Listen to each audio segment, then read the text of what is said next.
Më shumë se 20 persona kanë vdekur pas një sulmi me raketa ruse në Sami, ka njoftuar kryebashkiaku në detyrë i qytetit verior të Ukrainës.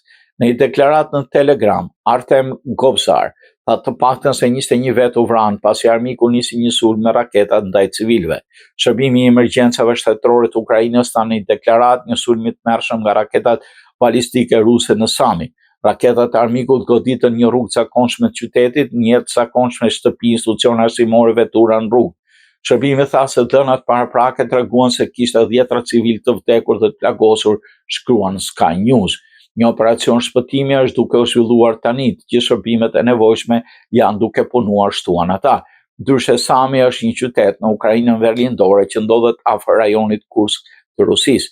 Nuk është hera e parë që Sami sulmohet. Muajin e kaluar 90 persona u plagosën pasi Rusia goditi rajonin. Sulmi ndodhi ditën kur Rusia po zhvillonte bisedime me Shebahan, Arabinë Saudite për një armpushim të mundshëm.